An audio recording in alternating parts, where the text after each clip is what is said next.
everybody, and welcome back to Storytime with Stuffies. So today is the last episode of the 2022 Christmas season series. So we are going to be finishing in the Storybook. We're going to be finishing the Christmas story, and we're going to be unwrapping the last book and doing the last activity. Y'all excited? Yeah. Y'all excited? You're not excited? Oh yeah, you're sad to finish the series, aren't you? We'll start as we normally do with the Digital Storybook Bible. So today we are reading.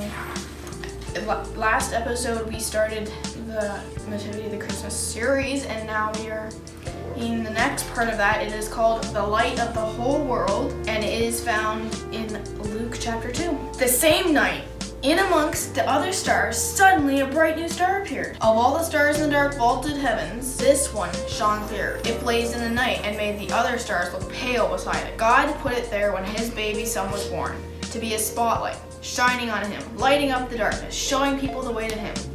You see, God was a new dad. He couldn't keep the good news to himself. And he'd been waiting all these years for this moment, and now he wanted to tell everyone. So he pulled out all the stops. He sent an angel to Mary to tell the good news. He put a special star in the sky to show where his boy was. And now he was going to send a big choir of angels to sing his happy song to the world. He's here, he's come, go and see him, my little boy. Now where would you send your splendid choir? To a big concert hall maybe? To a palace perhaps? God sent to a little hillside outside a little town in the middle of the night. He sent all those angels to sing for a raggedy old bunch of shepherds watching their sheep outside Bethlehem. In those days, remember, people used to laugh at shepherds and say they were smelly, call them rude names, which I can't possibly mention here. You see, people thought shepherds were nobodies, just scruffy old riffraff. But God must have thought shepherds were very important indeed, because they're the ones he chose to tell the good news first. That night, some shepherds were out in the open fields, warming themselves by a campfire, when suddenly the sheep darted. They were frightened by something. The olive trees rustled. What was that? A wing bee? They turned around. Standing in front of them was a huge warrior of light, blazing in the darkness. "Don't be afraid of me," the bright shining man said. "I haven't come to hurt you. I've come to bring you happy news for everyone everywhere. Today, in David's town, in Bethlehem, God's son has been born. You can go and see him. He is sleeping in a manger." Behind the angel, they saw a strange glowing cloud. Except it wasn't a cloud, it was angels. Troops and troops of angels armed with light. And they were singing a beautiful song. Glory to God be fame and honor and all our hoorays. Then, as quickly as they appeared, the angels left. The shepherds stamped out their fire, left their sheep, raced down the grassy hill and through the gates of Bethlehem, down the narrow cobble streets, through a courtyard, down some steps, past an inn, round a corner, through a hedge, until at last they reached a tumble-down stable. They caught their breath. Then, quietly, they tiptoed inside. They knelt on the dirt floor. They had heard about this promised child, and now he was here, heaven's son, the maker of the stars, a baby sleeping in his mother's arms. This baby would be like that bright star shining in the sky that night, a light to light up the whole world, chasing away darkness, helping people to see. And the darker the night got, the brighter the star would shine. Far away in the east, 3 clever men saw the very same star, the star that God had put in the sky when Jesus was born. They knew it was a sign. A baby king had been born. They had been waiting for the star. They knew it would come. "He's here," they shouted. "He's here!" And I'm sure if you had been there, you would have heard them laughing and dancing and singing until the sun came up. At dawn, they packed up their camels and wrapped gifts for the baby. They brought their most precious treasures of all: frankincense, gold, and myrrh. Special, sparkly, lovely smelling, gleaming things, just right for a king. The 3 wise men, actually if you'd met them, you'd have thought they were kings because they were so rich and so clever and important looking, set off. They rode their camels across endless deserts, up steep mountains, down into deep valleys, through raging rivers, over grassy plains, night and day and day and night for hours that turned into days, that turned into weeks, that turned into months and months until at last they reached Jerusalem. Jerusalem was by far the most important city for miles around, and as anyone can tell you, that's where a palace would be, and where kings are born in palaces. So that's where they went. But they were in for a surprise. They went to see King Herod. Surely he'd know where the baby was. But he didn't. In fact, he didn't like the sound of a new king. It made him cross. He didn't want anybody to be king except him. But Herod's advisors told the 3 wise men what was written in their books, what God said about the baby king. Go to Bethlehem. That's where you'll find him. Suddenly, the star they had seen in the east started moving again and showing them the way. So the 3 wise men followed the star out of the big city along the road into the little town of Bethlehem. They followed the star through the streets of Bethlehem, out of the nice part of the town, through the not so nice part of town, into the really not nice part of town, down a little dirt track until it stopped right over a little house. But wait, it wasn't a palace, and there weren't any guards or servants or flags or red carpets or trumpets or anything. Did they get it wrong? Or was this what God meant? Sure enough, in that little house, there sitting on his mother's knee, they found the baby king. The 3 men knelt before the little king. They took off their rich royal turbans and gleaming golden crowns. They bowed their noble heads to the ground and gave him their sparkling. The journey that had begun so many centuries before had led 3 wise men here, to a little town, to a little house, to a little child, to the king God had promised David all those years before. But this child was a new kind of king. Though he was the Prince of Heaven, he had become poor. Though he was the mighty God, he had become a helpless baby. This king hadn't come to be the boss. He had come to be a servant. So that is the end of our 12-day readings in the Jesus Storybook Bible.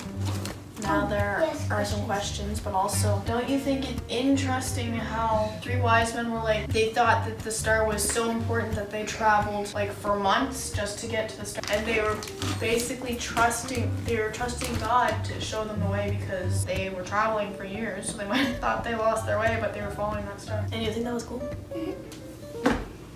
Okay, the first one is, who were the ones that first heard about the birth of Jesus? The shepherds. Ben, why would Jesus be like a bright star? Because he is the Emmanuel, the Son of God, and Also because the world was dark and evil back then, and it's just getting worse and worse. So Jesus is he was the good in the world, so he was like a light. Which darkness would he chase away? he would be chasing away the darkness of sin and not knowing God and all the bad stuff that the world had gotten because so many didn't believe in him. What amazing news did the star signal to the 3 wise men? That Jesus was born. And what was Jesus to them? The king. And a rescuer too. Yeah. And where did the wise men find Jesus? Stable. And why was Jesus not living in a palace?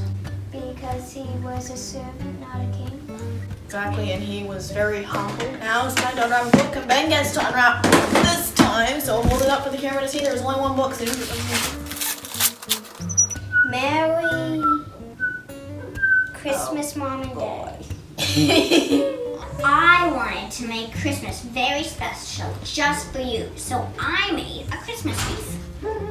I wanted to decorate some Christmas cookies just for you, but I couldn't stop tasting them.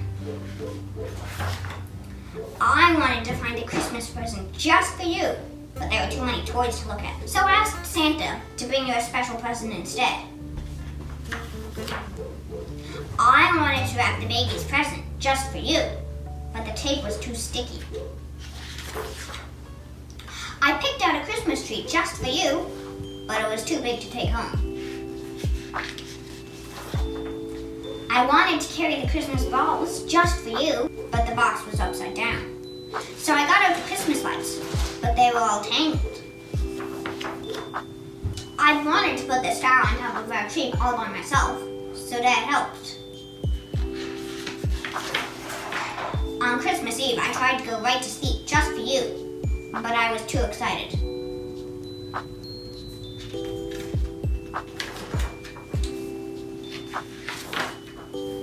I didn't want to make you get up too early on Christmas morning, so I brought my toys upstairs to show you. Merry Christmas, Mom and Dad. That was very funny. Kind of sounds like somebody, not gonna say names. But Ben! Alright, now we are going to pick an activity from the... Okay, so now we are picking the final activity for the hat. I have a feeling it's gonna be a special one. I want to. And read it out loud. And read it loud. Yeah, that's okay.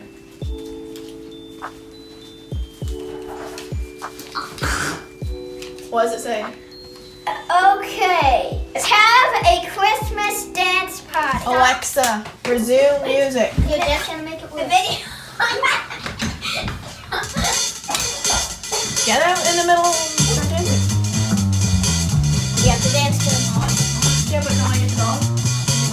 At the end. Nice try. Oh, we got it! Hey, we got it! Say, we got it! Oh, we got it! So, we got it! Yo, we got it! Here we've only got one rule. Never, ever let it cool. Keep it cooking in the pot.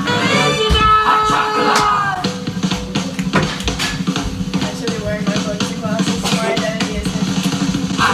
Oh, we got it! Hey, we got it! I'll be right back. I'll be right back. I have an idea.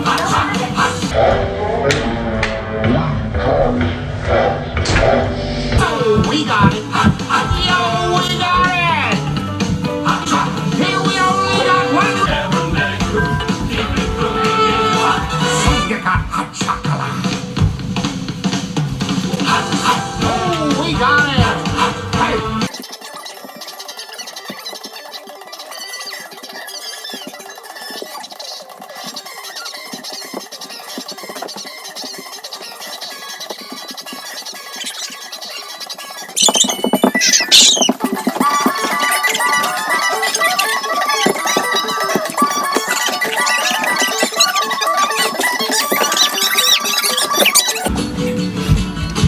Feliz Navidad, Feliz Navidad, Feliz Navidad, prospero